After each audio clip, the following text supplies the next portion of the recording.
तू पण जर सायन्स घेणार असशील ना तर एक मिनिट थांब. कारण हा व्हिडिओ न पाहता जर सायन्स घेतलास तर नक्कीच पुढे जाऊन रिग्रेट करावं लागेल हा. हा फक्त तुझा प्रॉब्लेम नाहीये. दरवर्षी हेच होतं. प्रत्येक जण फक्त मार्क्स चांगले मिळाले म्हणून सायन्स घेतं. किंवा माझ्या मित्रांनी घेतलं. सोसायटी मधून असं म्हटलं जातंय की अरे वा, मुलगा खूप हुशार आहे, मुलगी खूप हुशार आहे, त्याला सायन्स घेऊ द्या, त्याला डॉक्टर बनवा. किंवा पेरेंट्स म्हणतात म्हणून सायन्स घेतलं जातं. पण कधी विचार केलाय का, तुम्हाला असं वाटतंय का घ्यावं असं सायन्स? किंवा तुम्हाला खरंच असं वाटतंय का की मला डॉक्टर बनायचंय किंवा मला इंजिनियर बनायचंय? हे आधी स्वतःला विचारा.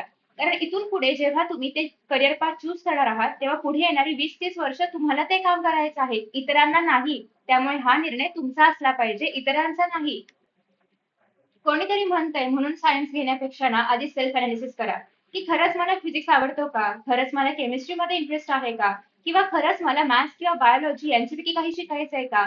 हे जर तुम्ही स्वतःला आधी विचारलं तर आणि तरच तुम्ही हा निर्णय घेऊ शकता. खरं तर आय नो की आता तुम्ही त्या एजमध्ये किंवा तुम्हाला असं वाटतंय की अजूनही मी तो निर्णय घेऊ शकत नाही किंवा कदाचित मला माहितीच नाही पुढे जाऊन काय करायचंय. ट्रस्ट मी, कोणालाच माहिती नसतं पुढे जाऊन काय करायचंय. तुम्ही तुमच्या मित्रांना विचारा किंवा मला पण जर एक 5-6 वर्षापूर्वी विचारलं असतं की तू काय निर्णय घेणार आहेस, ते कदाचित मला पण ते माहिती नव्हतं. पण तरी सुद्धा एक इनिशियल स्टार्ट असतो, थोडासा काहीतरी इंटरेस्ट असतो, कारण 10वी पर्यंत तर आपण हे सगळे विषय शिकलेले असतात. मग थोडंसं काहीतरी क्लिक होत असेल ना, की मला खरंच वाचावासा वाटतोय का हा विषय, किंवा खरंच मला इंटरेस्ट आहे का, किंवा खरंच मी 5 ते 6 तास बसून अजूनही अभ्यास करू शकते का, किंवा मला करायचा आहे का, किंवा माझ्यावरती कुठल्याही प्रकारचं प्रेशर येत नाहीये ना, किंवा इतका उशीर जर मी अभ्यास केला तर मला स्ट्रेस येणार नाही ना, किंवा खरं तर मी हे मॅथ्सचे सम्स अजून पुढे जाऊन सॉल्व्ह करू शकते का, किंवा फिजिक्स मला समजू शकेल का. या सगळ्या गोष्टी अनलाइज करा आणि मग डिसिजन घ्या. खरं तर आता सायन्स घेणं हा मुद्दा नसून तुम्हाला पुढे जाऊन एक्झॅक्टली काय करायचं आहे हा मुद्दा आहे, आणि त्यानुसार तुम्हाला स्ट्रीम सिलेक्ट करायची असते. स्ट्रीम सिलेक्ट करून मग पुढे जाऊन काय करायचं हे ठरवायचंच नाहीये. आधी ध्येय ठरवायचं आहे आणि त्यानुसार स्ट्रीम सिलेक्ट करायची आहे. त्यामुळेच पहिला पॉइंट तर हा असणार आहे की तुम्हाला एक्झॅक्टली काय निवडायचंय पुढे जाऊन, त्यावर तुमची स्ट्रीम डिसाईड होईल. सगळ्यात महत्वाचा पॉइंट म्हणजे सायन्स घेतल्यानंतर खूप वेळ अभ्यास करावा लागतो, खूप डेडिकेशनने अभ्यास करावा लागतो. सोशल मीडिया असेल किंवा इतर सगळ्या गोष्टी असलेला कंट्रोल करावा लागेल. इट्स नॉट अबाउट सायन्स, हे सगळ्याच स्ट्रीम बद्दल आहे, किंवा तुम्ही पुढे जाऊन कुठल्याही एक्झामसाठी प्रिपेअर करा, कुठल्याही पोझिशनसाठी प्रिपेअर करा, सगळ्याच ठिकाणी असणार आहे.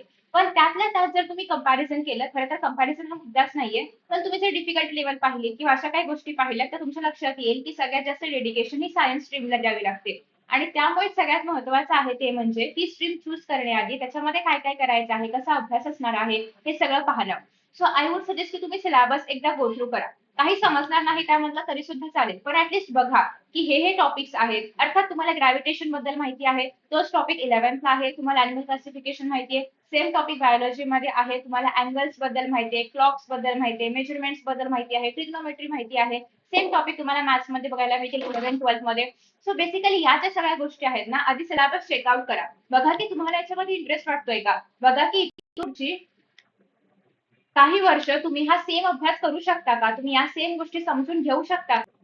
आणि जर तुम्ही हे सगळे अनालिसिस न करता डिसिजन घेतलं ना, तर काय होईल की दहावीला तुम्हाला छान 85% वरती मार्क्स आहेत, 90% असतील, 95% असतील. परंतु ना 11वी मध्ये गेल्यानंतर एकतर सिलेबस खूप वास्ट आहे. जेवढा अभ्यास 10वीला होता ना तो एवढूसा होता. 11वी-12वीला एवढा सिलेबस असणार आहे. सो तो सगळा अभ्यास करताना बऱ्याचदा तुमचा कॉन्फिडन्स लो होऊ शकतो. जर हा निर्णय तुमचा नसेल तर बऱ्याचदा तुम्ही रिग्रेट करू शकता की का मी हा डिसिजन घेतला, किंवा का मी सायन्स घेतलं, किंवा मला नाही करायचा आहे हा अभ्यास, किंवा हे किती डिफिकल्ट आहे, किती टफ आहे, नाही होते माझ्याच्याने, असं होऊ शकतं. त्यामुळे हा निर्णय सर्वस्वी तुमचा असला पाहिजे की मला पुढे जाऊन करायचं काय आहे. आय नो की सिलेबस खूप जास्त असल्यामुळे स्ट्रेस येऊ शकतो, प्रेशर येऊ शकतं, रिग्रेट होऊ शकतं, सगळं होऊ शकतं. पण जर तुमचं ध्येय क्लिअर असेल ना की पुढे जाऊन काय करायचं आहे, तर या सगळ्या गोष्टी नाही मॅटर करणार. आणि त्यामुळे सगळ्यात महत्वाचं आहे आधी हे डिसाईड करणं की नक्की एक्झॅक्टली गोल काय आहे, आणि त्यानुसार स्ट्रीम सिलेक्ट करणं. असं होतं की 10th मध्ये सगळ्यांना खूप छान मार्क्स असतात, 11-12 मध्ये ते मार्क्स खूप डाऊन होतात. याचं रिझनच हे आहे की एकतर पहिली गोष्ट म्हणजे स्ट्रीम खूप घाई गडबडीमध्ये सिलेक्ट केली जाते. दुसरं असं आहे की सिलेबस असा ड्रास्टिकली चेंज होतो, एवढ्यापासून एवढा होतो, आणि मग तो पेलवला जात नाही जर आपण सुरुवातीपासून अभ्यास नाही केला तर. आणि त्यामुळे कॉन्फिडन्स स्ट्रेस सगळं वाढत असल्यामुळे, कॉन्फिडन्स कमी होत असल्यामुळे एका पॉईंट नंतर आपण अभ्यास करणं सोडून देतो. म्हणजे बऱ्याच जणांना हे होतं की एका पॉईंट नंतर ते अभ्यास करणं सोडून देतात, कारण त्यांना काही समजतच नाही. सो असं होऊ द्यायचं नसेल तर एकतर निर्णय तुम्ही घ्या, स्वतः चूज करा. आणि दुसरी गोष्ट म्हणजे सुरुवातीपासून अभ्यासाला लागा, कारण हे पुढे जाऊन जर तुम्ही आता अभ्यास नाही केला तर खूप डिफिकल्ट होत जाणार आहे. आणि त्यामुळे अर्ली स्टार्ट किंवा सुरुवातीपासून स्टार्ट करणं खूप जास्त महत्वाचं आहे. सो आतापर्यंत ना आपण खूप साऱ्या अशा गोष्टी पाहिल्या की निर्णय तुमचा असला पाहिजे. पण जर खरंच हा निर्णय तुमचा असेल ना, तर सायन्स हा बेस्ट डिसिजन आहे. कारण यामध्ये खूप साऱ्या अपॉर्च्युनिटीज आहेत. पुढे जाऊन तुम्ही खूप बऱ्याचशा गोष्टी एक्सप्लोर करू शकता.